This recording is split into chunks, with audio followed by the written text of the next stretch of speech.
All right, you guys, Drake Riggs here with SCMP MMA, joined by two special guests. Once again, one who's been here before, Miss Amy Kaplan, and Mr. Alex Behunin of Cageside Press. And Amy's with FanSided, of course, forgot to say that. But here we are, you guys. Just got done with the ceremonial weigh-ins for UFC 263.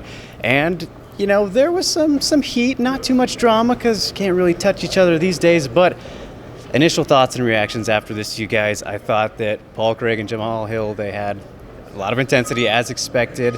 Main event, not as crazy. Didn't think it would be. They kind of got out of the way yesterday. But Amy, what'd you think after what we just saw? Paul Craig is terrifying. He already kind of was, but that was crazy. I thought that was very intense. And I also thought it was interesting, and I forgot who it was, that the crowd was booing like crazy. Davison was not very No, popular. well, anyways, doesn't matter. But there was quite a few times where the crowd would boo someone, and I'm like, why? I don't get it. What's wrong? And then I'd be like, it's the other guy from Arizona. It was interesting. It was cool to have the fans back too.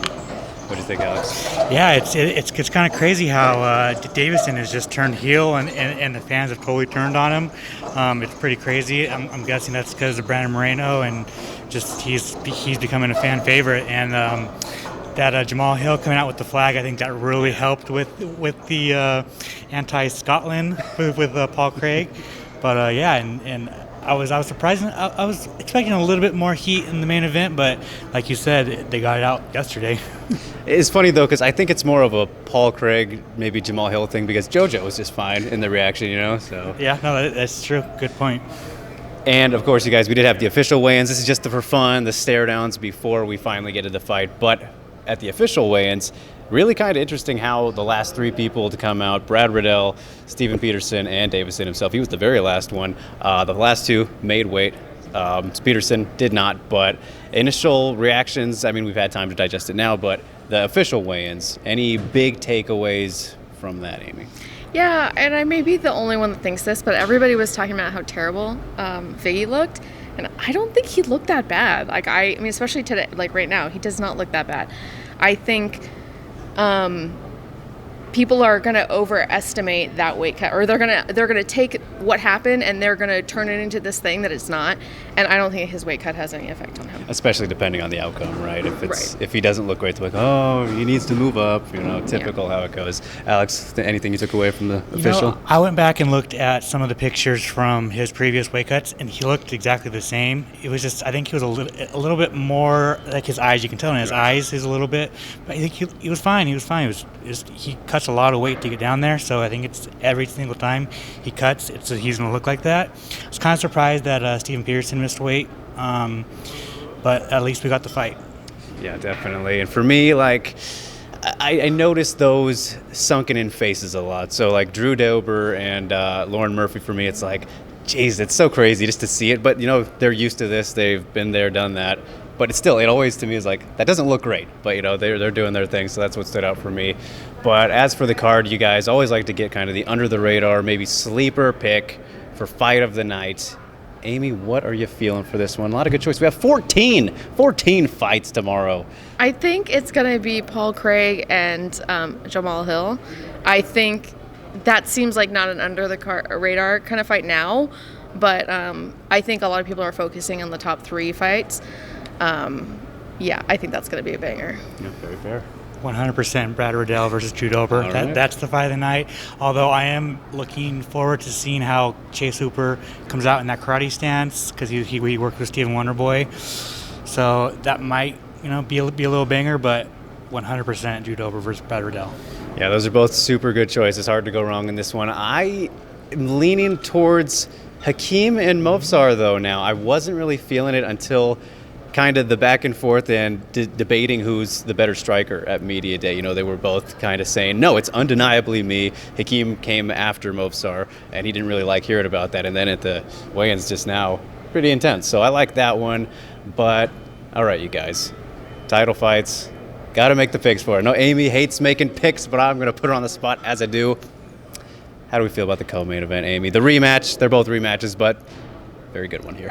I think Brandon Moreno gets it. Ooh. I'm actually gonna pick 2 underdogs, I think, for this one. I don't know if they're technically betting underdogs, but yeah, I think Brandon Moreno wants it more. I think, and this is not due to his weight cut. I think that Figgy just is a little bit more relaxed. Like, I think he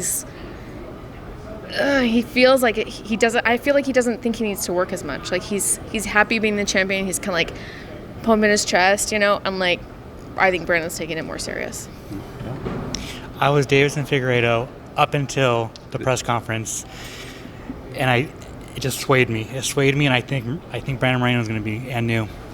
I'm kind of the same, man. Like, it's so hard just to go off all the crazy factors of how the first fight came together, short notice, and how crazy it was, and having had time to prepare for each other now after going through that war.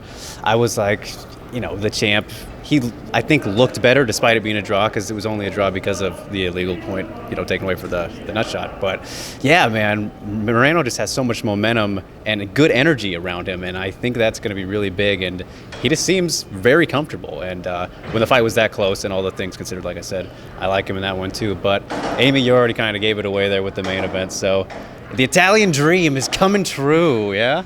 I mean, I think there's something about this card that makes me feel like something's going to go, oh my God, I didn't expect that. And I feel like that's the only one that would give that reaction. I hate it. Sorry, Marvin. I don't want him to win. And I shouldn't like say who I want to win, but I just have a gut feeling. There's something about that fight that everyone's just going to be like, oh, S-H-I-T. Hey, Adesanya's first MMA rematch, so that could be something. Israel Adesanya. I think he's going to finish him second round, third round. Finish. All right, I like it. I think that Marvin's going to do a whole lot better than people are maybe thinking he will, because that first fight, it wasn't as close as Marvin likes to suggest, and but he did have a very good third round, got Adesanya down. We've seen that, especially in his last fight, be a little bit of an issue. So I know it was against Blachowicz, who was much larger, but I just think with the heat in this one, it benefits Izzy a bit more. And not to say that Marvin's going to go in there and be really reckless, because he's very emotional, as you can tell, a very angry, kind of hyped up guy. But I just think that the heat that's built towards this benefits Adesanya. As if you look at the Costa fight, for example, everyone thought that was going to be an instant classic because of the rivalry, but turned out to be quite the opposite, and typical stylebender styling. So yeah, I'm going to take him, but I think decision. I think Vettori is going to put up a very good fight. But that is it for all the fun activities up until the event day, you guys. Thanks so much for tuning in. Enjoy the fights. Drake Riggs here with SCMP, Amy Kaplan, Alex Behunin. Follow us all. Follow the site. You know what to do. We'll see you next time.